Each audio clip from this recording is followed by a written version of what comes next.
first imprint in 2013. She wrote many other papers in epistemology. She's also been working, however, both in logic and in philosophical logic and in philosophy of language. For example, she has a very nice piece on the word therefore in analysis, but there's much more to that. She is working towards a book called The Practical Mind. Is that still the title, The Practical Mind? And you can read sort of a program, a project for that book in her academia page. So today she will be speaking about reasoning and presuppositions. Thank you.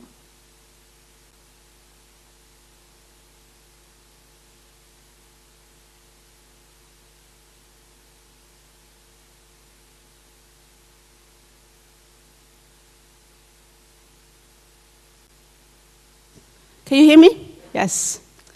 It's actually my first time at the SIFA. I get to be the plenary speaker. I don't think it's quite fair, but I'm going to play along and pretend it's fine for me to deliver a talk in front of this many people.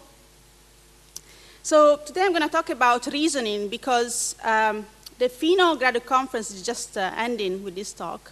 I had the topic of reasoning, and I took the topic very seriously. So I'm going to give you the highlights of a theory of reasoning that I've been developing. In order to start, I would like to begin with a platitude, something completely uncontroversial. When we reason, we often take things for granted. Sometimes we are warranted in taking those things for granted. Sometimes we are not warranted in taking those things for granted. Let me give you some example. Suppose you reason from the fact that there are no ongoing epidemic crises to the conclusion that there's no need for vaccines. We can all agree this is a terrible argument. And it's a terrible argument because it takes for granted that the only use for vaccines is to cure rather than to prevent epidemic crises. Here is another terrible argument. Suppose I reason from the fact that women tend to drop out of philosophy more often than men, to the conclusion that, therefore, women tend to be less interested in philosophy or less philosophically smart than men. There is also a terrible argument because it takes for granted that there are now much more plausible, independently motivated explanations for the shortage of women in philosophy, shortage of role models, social pressure and stereotypes, misogyny of various sorts. Now, these are all examples where we take things for granted and we are not warranted. But often in reasoning, we take things for granted that we have plenty of warrant for. So for example, suppose I reason from the fact that there's a zebra-looking animal in front of me to there being a zebra in front of me. I'm taking for granted that things are as they look, and we are totally warranted in taking that for granted in many circumstances of ordinary life. Here is another example. Suppose I reason from the fact that this substance turned litmus paper red to the conclusion that the substance is an acid. Here I'm taking for granted certain tests for acidity, and chemists are warranted in taking that for granted. So we often take things for granted when we reason, and sometimes we're warranted, sometimes we are not warranted.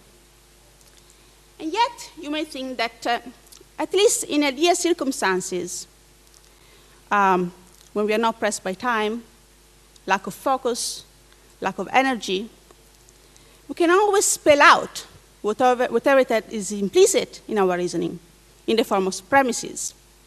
And so we can always, in ideal circumstances, reason in a way that doesn't take anything for granted. It's a natural thought. I call it explicitness. It's a thought that presupposition-less reasoning is possible. It's a thought that, at least in ideal circumstances, we can reason without taking anything for granted. explicitness is a kind of a reassuring thought, a comforting thought, because it tells us that we can always, in principle, inspect our reasoning and by making explicit all the assumptions that it relies on. In fact, this need for assurance is to be found in the work of many prominent philosophers in the analytic tradition. Definitely we find it in Frege. In Basic Laws of Arithmetic, Frege tells us that it cannot be demanded that everything be proved, because that's impossible.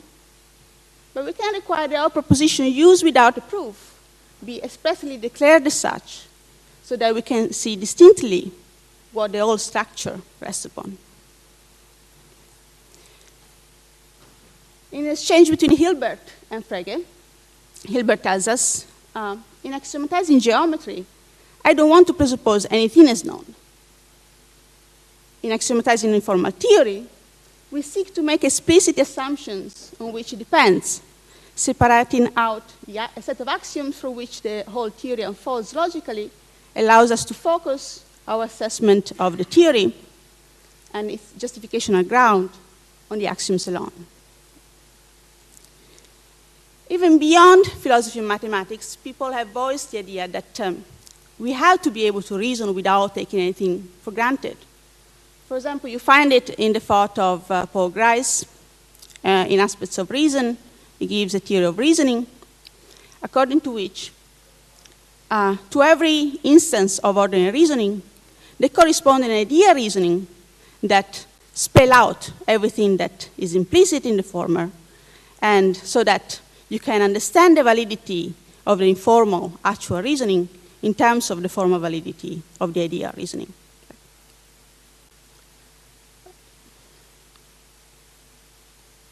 So explicitness is a comforting thought and something that definitely is in the back of the mind of many prominent philosophers. But is it really true that presupposition and reasoning is possible? So today I'm going to provide an argument for thinking that's not true. Reasoning is constitutively presuppositional. I'm going to suggest there cannot be reasoning that doesn't take something for granted. How I'm going to argue for that? Well, I'm going to suggest that that's one of the main lessons of a long-standing paradox of inference and reasoning that's known as Lewis Carroll regress of the premises. Many philosophers have thought that that paradox tells us something constitutive about reasoning and inference. Oh, okay, thank you. What I'm going to suggest is that the moral is not quite the one that these philosophers take the regress to teach us. Right. Now, before I start with the argument, though, I want to give some preliminaries on kind of the methodology that I'm using here. By everybody's lights, reasoning is a psychological process of some sort. And you may worry that philosopher may not be entitled to give theories of reasoning, tell us what reasoning constitutively is. Last time we checked, Carlotta, you didn't have a PhD in psychology, and that's true. And so it's important to get clear about what the endeavor is. And here is how I'm thinking of things. So there's something that David Marr taught us, that a certain cognitive task can be studied at different levels of analysis and perspectives. You can address it at the level of the task. So you may ask what a task the register performs, calculating a bill, and so on. You may ask how the system performs the task. That's the algorithmic level. And there's implementation level of how the algorithm are implemented in the brain or in the mechanism. Now, when it comes to reasoning, you can also draw this distinction, and you can ask what reasoning is. At that level, what you want is a theory of reasoning that demarcates reasoning from other cognitive tasks that are not reasoning, and for other processes that are not reasoning processes. You also want to spell out the function of reasoning, the cognitive economy, the goal of reasoning, tell us how it is that at least in good circumstances, ideal circumstances, we can get justified belief, and when things go well, knowledge. That's the level of the task analysis. Now, for the most part, not exclusively, but for the most part, psychologists do tell us about the algorithmic level, the level of representation and algorithm.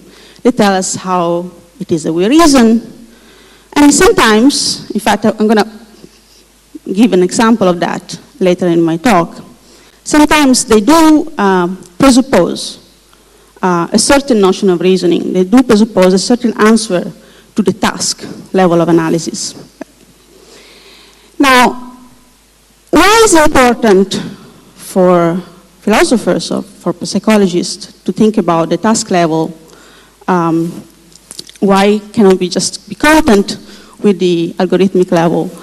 Well, suppose we have a notion of reasoning that does very well at demarcating reasoning from other tasks that are not reasoning, and are telling us what the function and goal of reasoning is. But suppose that notion of reasoning is also presupposed by the psychological theories, certain psychological theories. Right? But suppose that notion of reasoning faces a paradox, or at least seems to face a paradox. Then, of course, that would threaten undermining the psychological theories that rely on the notion of reasoning, that presuppose the notion of reasoning. So by rescuing the notion of reason from a paradox, we can thereby provide a validation of foundation to the psychological theories that operate at algorithmic level. That's the idea. That's the project. That's why it's important to indulge in the question of what reasoning is constitutively. And these sort of foundational projects are projects for philosophers. They're very equipped to do that. Right? All right. So this is the plan then. What I'm going to do is to build up to a theory of reasoning that I think is the best currently available at answering the level of the task question, what reasoning is constitutively. It's very good at demarcating reasoning from other cognitive tasks that are not reasoning, and from other causal processes that are not reasoning. Then I'll show how that notion of reasoning faces a foundational problem, which is a version of Lewis Carroll regress of the premises. And then I'm going to argue that the Eston solutions are not satisfactory and motivate a third one. Right? Motivating a third one will require seeing that committing ourselves to the claim that reasoning is constitutively presuppositional, and then if there is time, I'm going to say something about the upshots at the end. Okay. All right.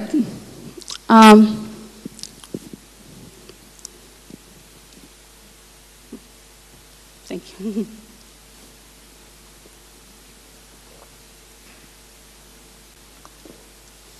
Okay, so what is reasoning? So I'm going to assume throughout, without argument, that reasoning is a causal process of some sort.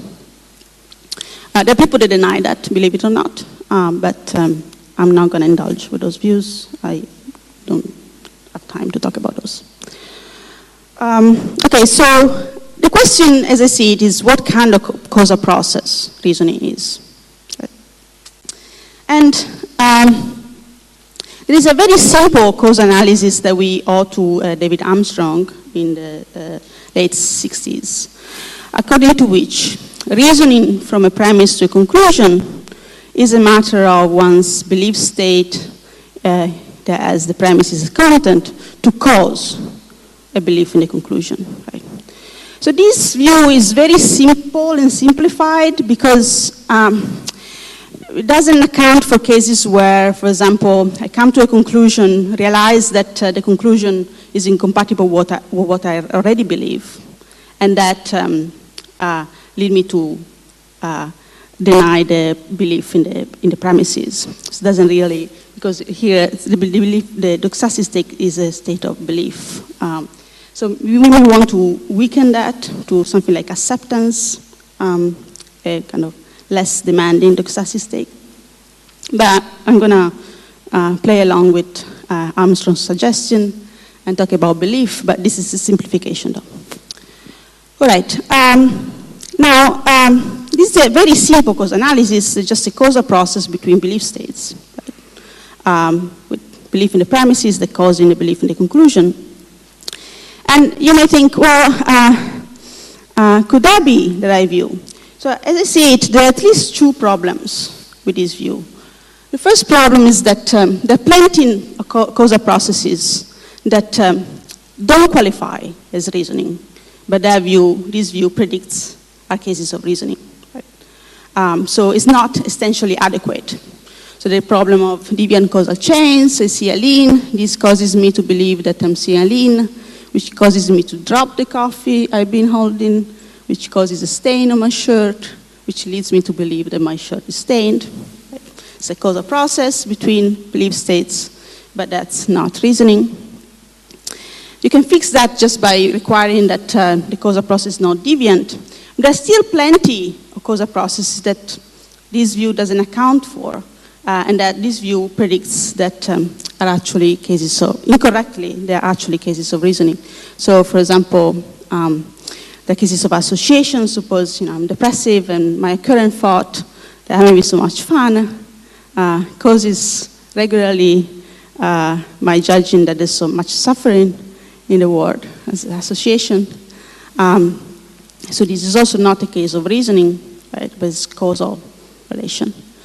Or take a kind of variant of Pascal-Weger example. Suppose my belief, I come to believe that a belief in the afterlife will be beneficial, and that just causes me to believe that it's God, because I'm very sensitive to that consideration of benefit and so on. I have a reason that there is God from the belief that's beneficial, but it is a causal process. Right? Okay, so this is a problem of essential adequacy of the view, that the simple causal analysis predicts that certain causal processes are reason when they're not. Right?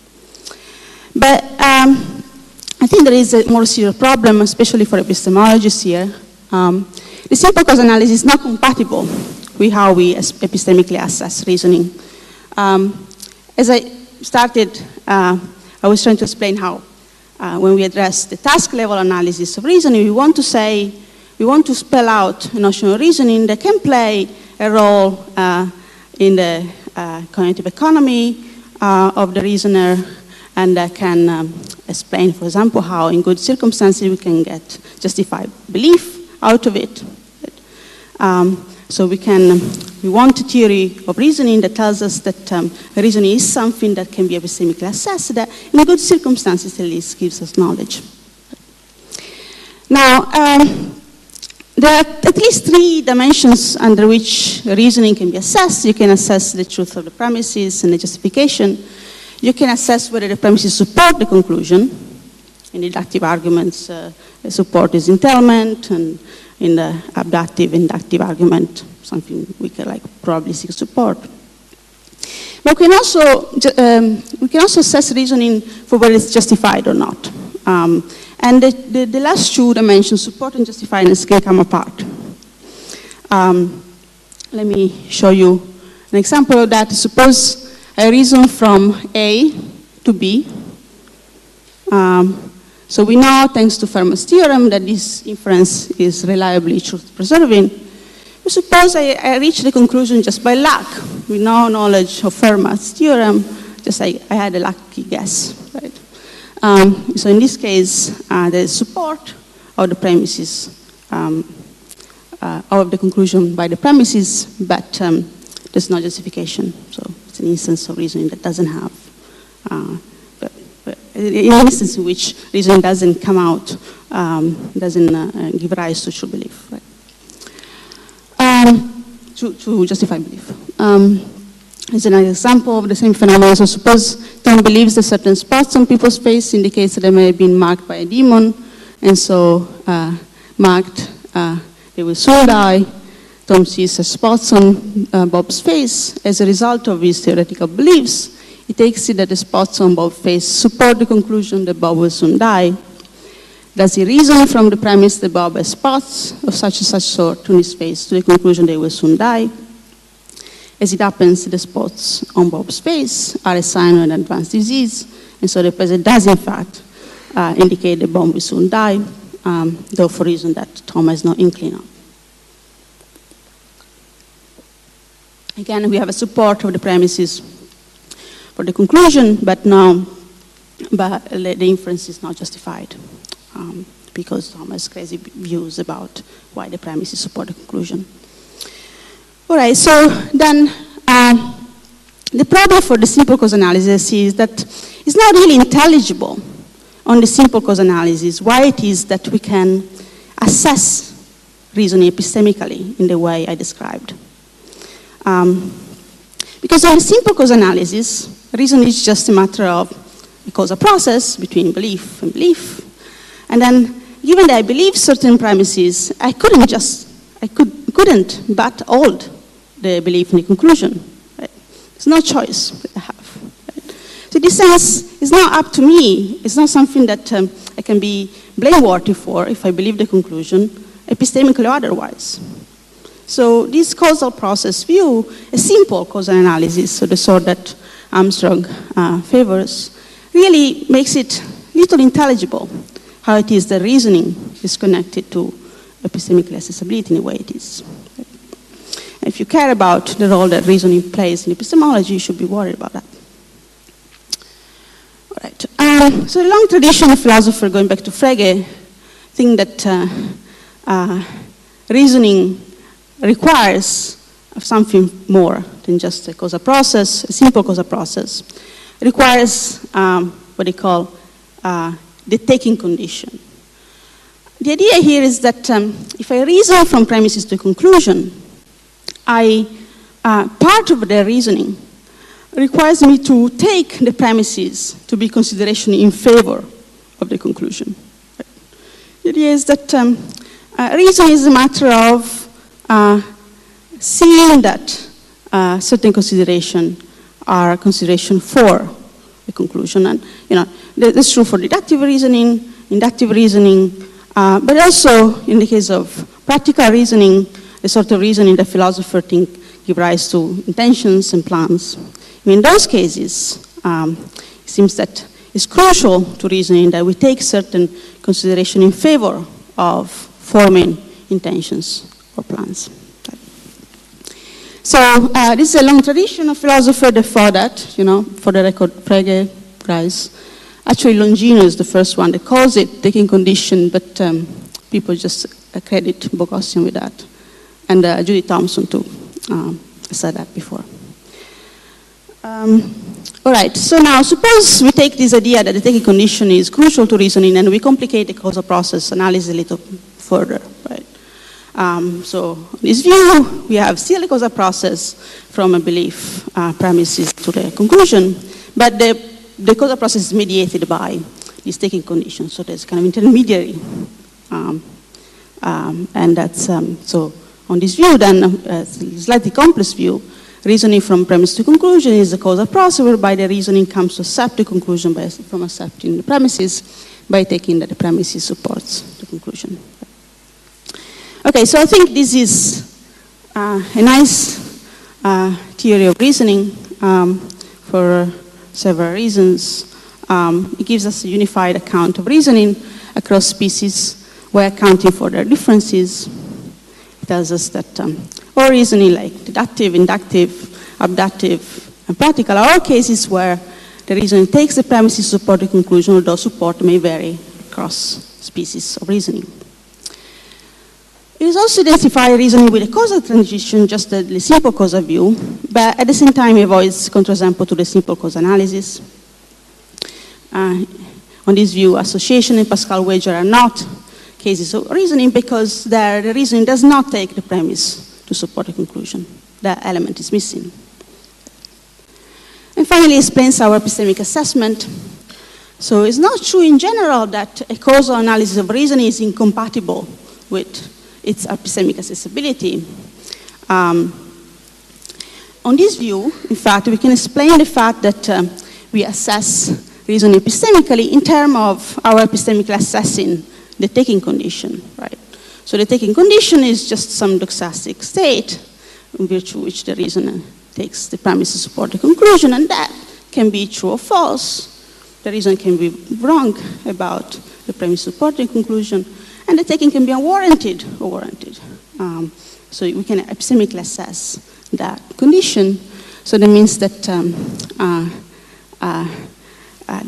having this view where the causal analysis is integrated with the taking condition can allow us to explain the epistemic accessibility of reasoning compatibly with the causal analysis. Right? So this is all nice and good, you may say. However, there are problems with this view. The puzzle is that it faces the aversion of the regress, Lewis Carroll regress. So start with the assumption that reasoning from a conclusion to a conclusion from belief Bn requires taking the premises to support a conclusion. This is just a taking condition. And suppose that the taking is doxastic. It's some kind of doxastic state, belief or acceptance. But then, what could reasoning from premises to conclusion by taking the premises to support the conclusion amount to, if not reasoning from those premises plus a further premise, the premise that the premises support the conclusion to the conclusion.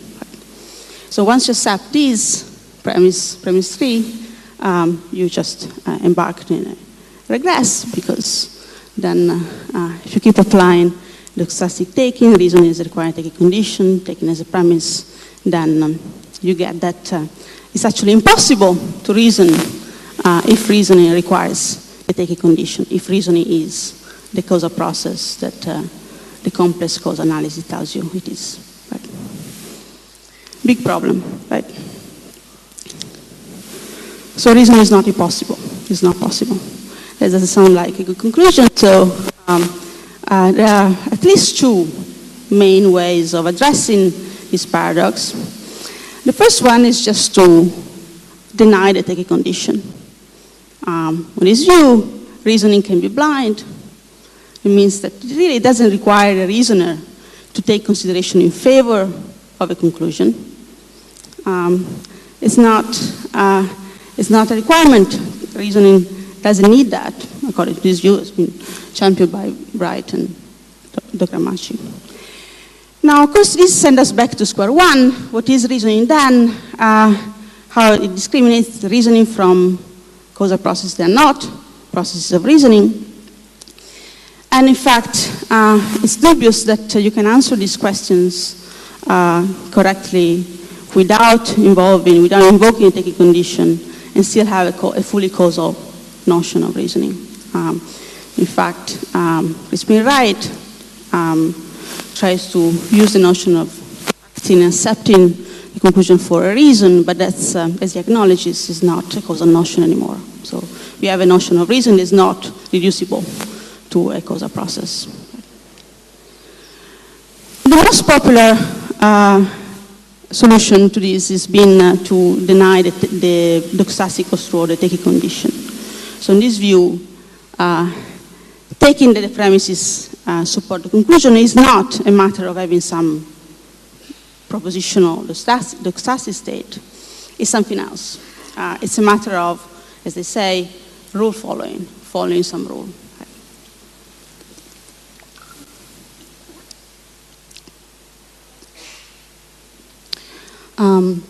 So Boghossian and Broom are the main champion of that. Now, what is following a rule? Well, it's not really that they give us the theories or that is, but the general idea is that not every causal process between belief states is an instance of reasoning, only those that are constitutively rule-governed. And so at least the view demarcates reasoning from causal process. They're not reasoning. It does well at that. However, it forfeits the explanation of why reasoning is epistemically accessible in the way it is explanation that I remember when we appealed to the taking condition. We said that taking condition actually affords that sort of explanation. On this view, after all, the taking condition is not a propositional attitude anymore. It's not something that can be epistemically assessed. So you cannot explain the epistemic accessibility of reasoning in terms of the epistemic accessibility of the taking condition anymore. In fact, I think the tests are even worse than that. On the usual construal or rule following is a matter of a disposition to act in a certain way. But as consideration that Kripke has taught us in his reflection on Wittgenstein rule following, just a pattern of disposition like that is not the sort of thing that can justify you when you act in accordance with it. And you can see that even just looking at the example of the depressive association. It's a causal process where the depressive person associates a nice happy thought to an unhappy thought. That causal process manifests a disposition to be depressive. But it's not the sort of thing that we would epistemically assess. All right, so what I'm going to do in the rest of the talk is to suggest that we should instead deny the third premise, the premise that the taking condition plays a role as a premise. And that means that we have to motivate the idea that the taking condition can play a role in reasoning without being a premise, can play some other role. I mean, you may wonder if this is just a problem that arises for a philosophical view. Okay. But actually, it's not just a problem that affects a weird philosophical view. For example, if you look at certain theories of explicit deductive reasoning that psychologists have put forward, like Johnson Laird in mental models, but also more recently his students, Clemani, and then Kahneman too. A deductive explicit piece of reasoning is a matter of the system one creating a model for the premises, and then the system two looking for counterexample to the conclusion that are consistent with the premises. So in effect, system two operates in a way similar to the taking condition. It's the version in this model that the taking condition plays at the level of task analysis. So here we have the system checking for the validity of the inference from the premise to the conclusion. Now you may ask, what's the role of the outcome of the search? Is that a premise? Well, if it's a premise, then the system one should intervene, create a model, and the deliberative system should also come along and look for counterexamples to the conclusion, right, consistent with the new premises. And what's the outcome of those search? Is that a premise too? Well, in that case, then the system one should come along, create a model for the premises, and system two should search for counterexamples and so on.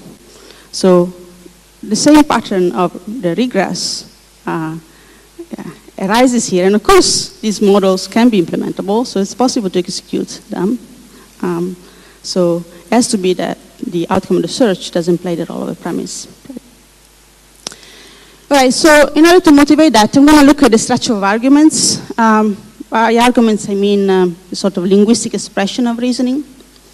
Not because I think that language comes before the mind, but because it's actually in the context of an argument that the original version of Lewis Carroll problem arises.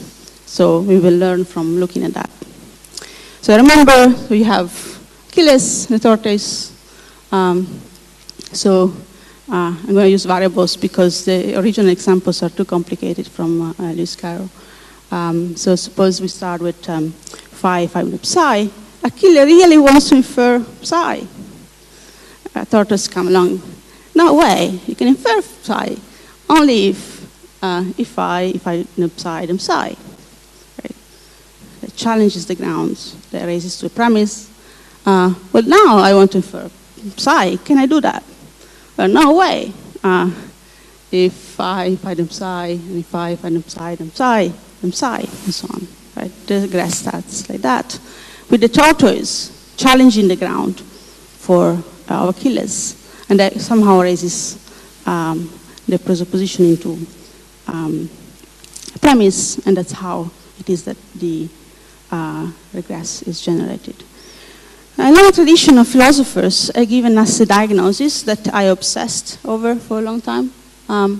So Russell tells us that in response to the regress, we need, in fact, the notion of the for, which is quite different from that notion of implies. Dammett tells us that Lewis Carroll's discovery was that an argument to the form A cannot be identified with conditional. And Smiley tells us that Carroll's problem arose from his failure to distinguish between a deduction and a statement of a hypothetical proposition. Right? So there's a big distinction between arguments and conditional, but how is that not just a description of what's going on? How is that a solution, an explanation of how it is that the regress arises? Okay, so here I've been working on the semantic before, as Diego was saying earlier, and so it's actually interesting to look at the semantic argument. Well, it's weird. Because the behavior of the for actually, like if you just try to explain the sort of data that Grice initially observed for the for in logical conversation, you see that the for actually works as a presupposition trigger. How so? Well, suppose, take a sentence like Jill is English and therefore she's brave, or the argument Jill is English, therefore she's brave. They both convey that her being brave follows from her being English. It's conveyed by those two constructions. However, arguably that content is not stated by those constructions. And that can be seen by the fact that it satisfies the kind of test that linguists use for presuppositions.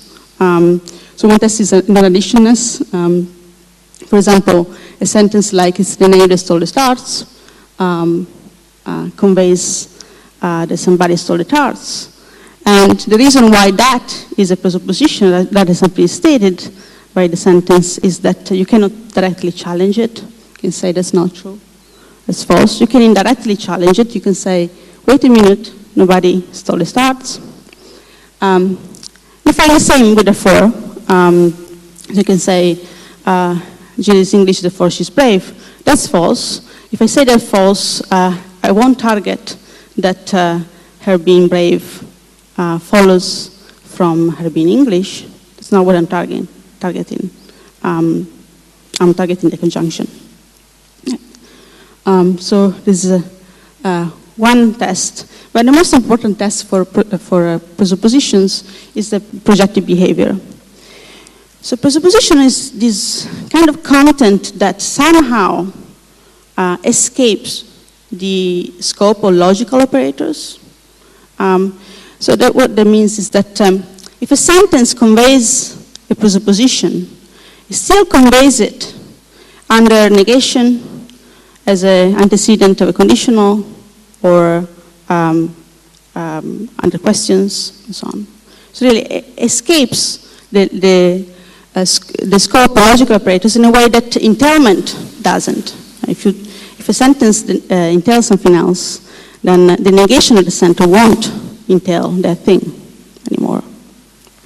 So this projective behavior suggests that therefore is a presupposition trigger of that sort. Right. So maybe we have a kind of popular diagnosis spelled out. Suppose an argument like phi, find up psi, and therefore psi. Really the difference that all these people are pointing to is that the argument presupposes rather than stating that the premises support the conclusion. then it means that the structure of our arguments itself is presuppositional in an interesting way. So the victim handkerchief was found in the professor that not in basket entails, infers, you can infer from that the professor is a murderer, and that presupposes that the premises support the conclusion. Right? But it's true also for arguments that are by modus ponens. Like in this example, it means that even argument as simple as argument by modus ponens presuppose that the premises support the conclusion on this analysis. Now, why is that a pain? Well, that's really captures well the dynamic between these two characters. Like we have Achilles starting with premises and he wants to infer a conclusion, and that the tortoise challenged those grounds. Just the challenging raises the grounds to further premise, makes it a tissue. And then the puzzle arises again, trying to infer psi from those premises also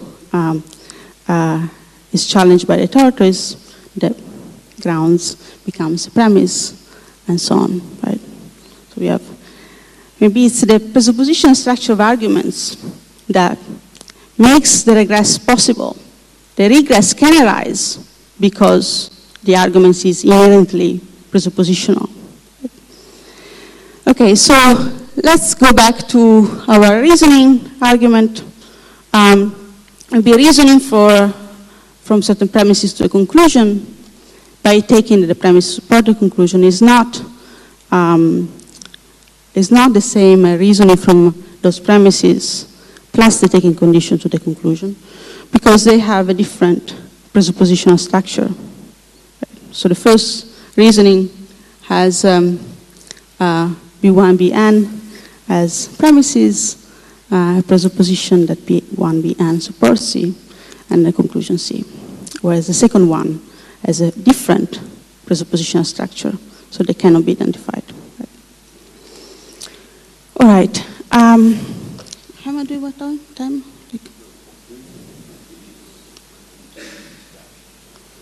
Including this, okay, 10 minutes then? Yes. All right. All right, so now, you may wonder whether this is really something that rescue the complex causal analysis from the regress. How can taking the premises support the conclusion be part of reasoning without being a premise? After all, you may think, if the taking condition does play a role in reasoning, that the conclusion must be based on it. But then how can, so in a sense, it has to be a reason for the conclusion. How can be a reason for the conclusion without being a premise? Actually, there are plenty of reasons for conclusion. They're not premises. You know, I think the most, to me, the most convincing case is the case of implicit biases. They cause discriminatory beliefs without being necessarily premises. We don't infer discriminatory belief from implicit biases and stereotypes, but our discriminatory beliefs are actually sensitive causally to them. Or, you know, I may come to believe that it's cold because I'm freezing. I don't need to have inferred from the fact that I'm freezing that I'm cold. There's still a reason for believing that, right? And so we have a difference between a belief being explicitly evidence-based on another belief, if it's inferred from it, and a belief being implicitly evidence-based from it, if it's causally sensitive to it. And the general idea is that, I mean, it's the very act of making explicit changes the evidential relation from the content previously presupposed vis-a-vis the conclusion. There's a kind of shift in the way in which the content support the conclusion. So making it explicit, making it an issue matters also in epistemology. Okay, so many have taken the lesson of Carl's regress to be that reason is constitutively rule-governed, or that reason is blind. These diagnoses don't provide adequate, to my mind, analysis at a task level of reasoning, because they are not compatible with the way we epistemically assess reasoning, and they're not, obviously, at least in the case of the blind view of reasoning, not essentially adequate. Maybe the taking condition can be operative in reasoning as a presupposition, means that reasoning is presuppositional, and that demarcates the reasoning from causal processes that are not reasoning, because it still requires the taking condition, although as a presupposition, and explains the epistemic accessibility of reasoning, because as you remember, at the beginning I was talking about presuppositions that are warranted and propositions that are not warranted. So presuppositions are the kind of thing that can be epistemically assessed.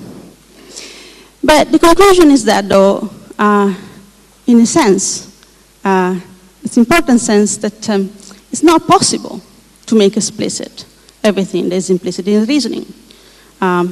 So the idea that presupposition-less reasoning is possible is just chimerical, because if you start from reasoning one and you make explicit the presupposition from the premise and the conclusion, that will trigger another reason that will have another presupposition, and so on, infinitum. And that really kind of captures the dynamic between the tortoise and the Achilles, right? So the tortoise could keep going because there were new presuppositions created by making explicit new premises. All right, so as a price of the view, whenever we reason, we take something for granted. It means this is now fresh start reasoning. Reasoning is never neutral. In this sense, only in this sense, reasoning may be constitutively ideological. Thank you.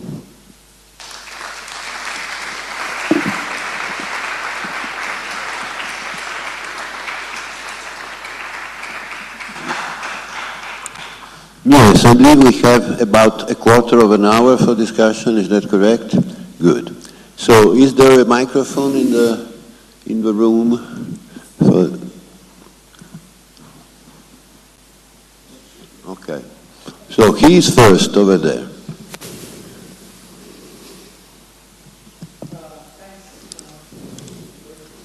No. No.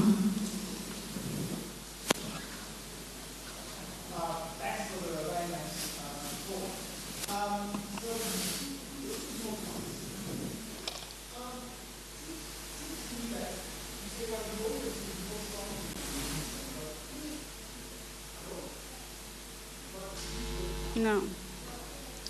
I can hear you, but I don't think everybody can hear you.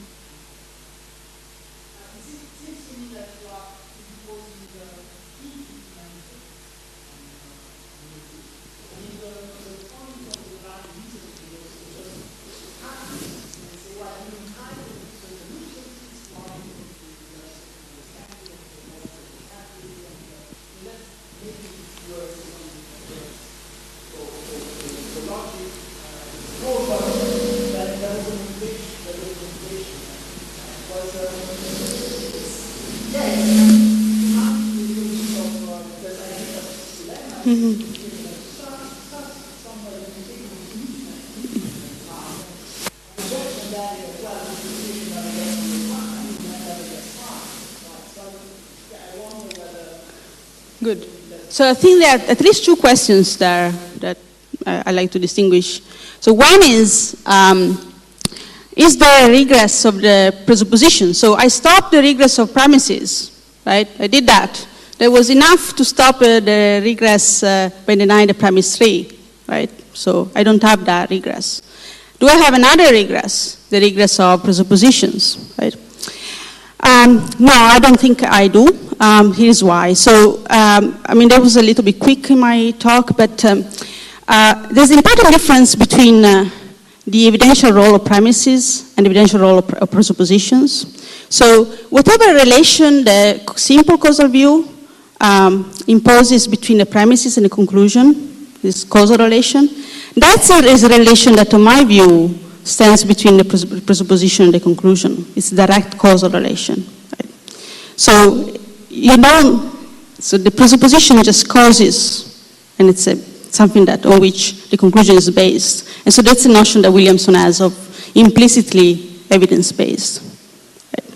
So that regress I don't have, because only if the relation between the presupposition and the conclusion were mediated itself by a take condition, I would have an infinite regress of presuppositions. I don't have that, though, because it's just direct, non-deviant cause. Right? So that's one aspect of your question. Right? I don't have the regress of presupposition, but you may ask, well, there's a further regress that I haven't really talked much about, which is the regress of justification. Right? All right, so I like to distinguish between the structural version of the regress, the one that I've been talking about, that has to do with the structure of reasoning, really what causal process makes a piece of reasoning. That's one kind of regress. The other regress of justification, for me, it's the easy part. Because I do think that if you're an externalist about knowledge, you don't get that, right? It's not the kind of regress that you get because you just don't think that for a belief to be justified, it has to be given a reason for, or has to be, the reason has to be accessible to the person. You can be warranted without having the sort of justification, right? And I think there are other explanations for why we are warranted in presupposing an instance of modus ponens. One view is that we are competent believers, virtue epistemological view, that if you understand the language, you come to form correctly the belief that an instance of modus ponens is true. So that's a kind of warrant that you get on a version of a form of externalism. But also, a sort of externalism that Williamson has, in which evidence is knowledge, and evidence can be, something that is not transparent to you. So the regress to justification doesn't worry me that much, because I think it doesn't, Boghossian really worries about that because an internalist about knowledge and the justification. So have I answered?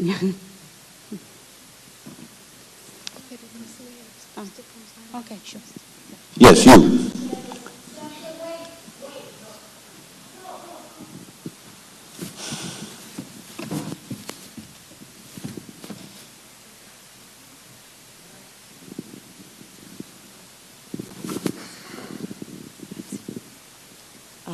Thanks a lot, Carlotta, for your talk. I was wondering about, so when you introduced the phenomenon of presupposition, you mentioned the known at issueness, the projection. I was wondering about the capability of getting added to the common ground. So take the case of the spot and the disease. If I reason from the spot on your face that you're going to die, and I may even say something about that, like something like an argument. What is exactly, how is my presupposition being added to the common ground if it gets added to the common ground? Is it the part where where my reasoning is justified on the basis that I believe in the demon getting in the picture or not? Yeah, so, so let me first, answer by giving an example where you can actually see that it's presupposition because you accommodate it, and so you add it to the common ground by accommodating it. So, for example, if I say Jill is English, therefore she's brave, you actually accommodate that English is brave. If you have no idea about the braveness of English people, you just start to believe that that's what you think, right? And if you don't challenge it, they will become part of the common ground, right? And it will stay there forever. Right? So that's just, one example where, it seems that you have the phenomenal combination that's so distinctive of presuppositions, you find it for too, right? In the case of the, so you were worried about the particular case of Tom and Bob? because you thought that so there would be a case where I'm not willing to accommodate, right? Because I think that it's not. We don't know that, or he doesn't know that. Suppose I'm not aware that the spots on my face support the conclusion that is dying, right? And I think he's unjustified in believing that, right? So I won't accommodate. I won't accept it as part of common ground. So I think if it's nicely, of course, you will challenge it, right? You say, well, it doesn't follow. Wait a minute. That's another test that Van Pinter gives for presupposition. Wait a minute, that won't follow, right? I shouldn't accept that. I won't take that for granted. Is that? Mm-hmm. I was wondering whether you can say something more about the very last part of your conclusion. I don't see you. I actually. Can you raise your hand? Here, Giuliano. Okay. Ciao.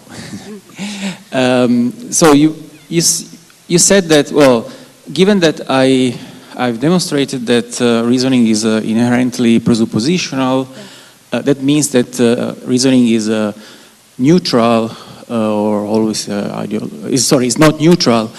But I was wondering whether one might think that, well, this is not necessary. Maybe you always need a presupposition, but maybe at a certain point you will reach a kind of presupposition that is in itself content neutral. So you can spell out all the contentful, the substantive presuppositions, and then of course there will be some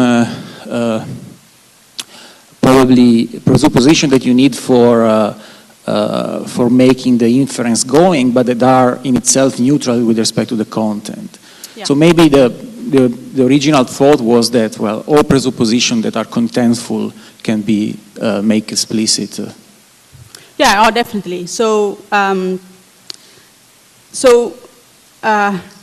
this is, so this is a very perceptive question.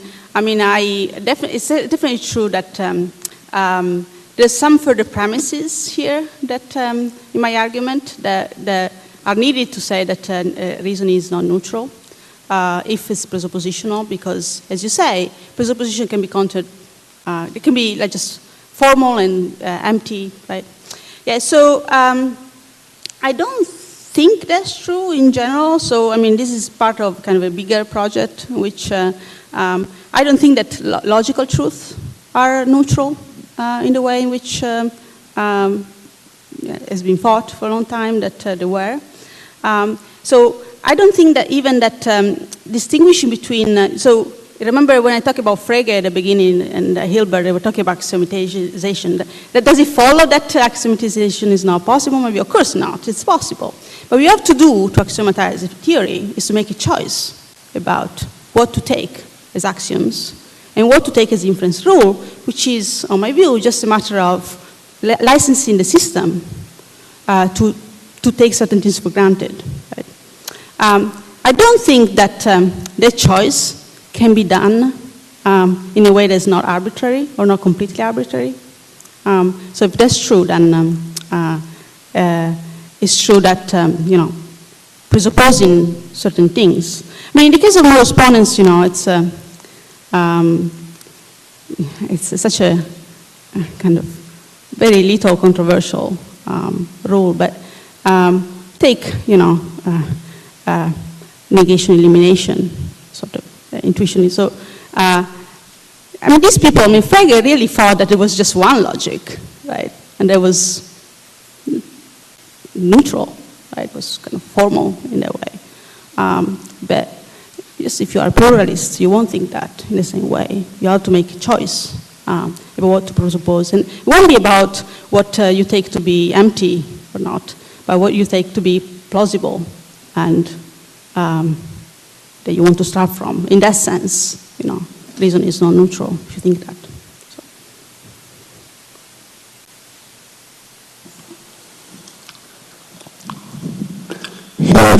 Here in front, here, first row.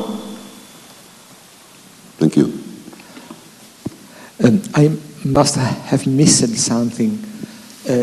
When you spoke about the projection behavior of presupposition triggers, I have understood that you thought that therefore is a kind of presupposition trigger, and I don't see how that is possible. First, because we don't use it therefore in questions, and then it falls under negation. So I did not understand how you could put therefore as a presupposition trigger. So maybe yes, you should. So yes, I was you might a little put. bit fast here. Yep. Oh no. Oh. Did I Oh, show up? Oh, okay.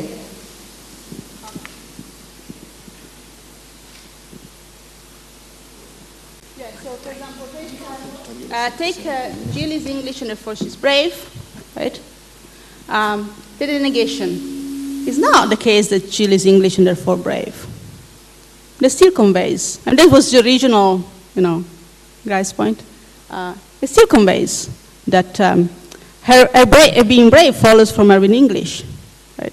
Or suppose they say, is Jill English and therefore brave, right? It doesn't embed on the question. It still conveys that if she's English, she's therefore brave, right? You have to, maybe you have to think about it a moment, but it's very clear data actually. And then in the 3C, you antecedent or conditional. If I say, if Jill is English and therefore brave, she'll act as such. That also conveys that if Jill is English, she's brave.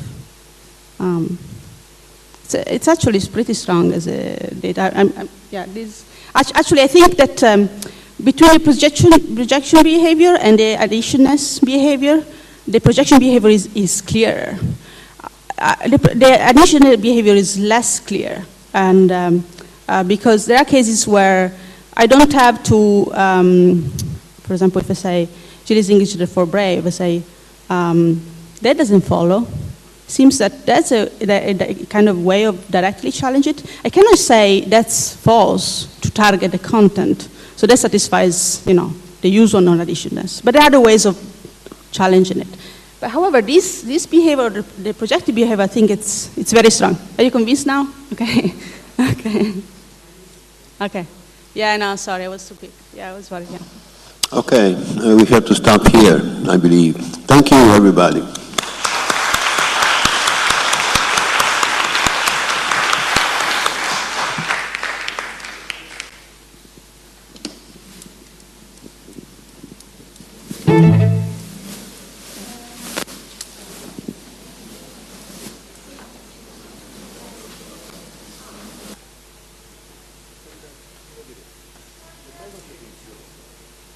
Perché questo qui non è quello che non va?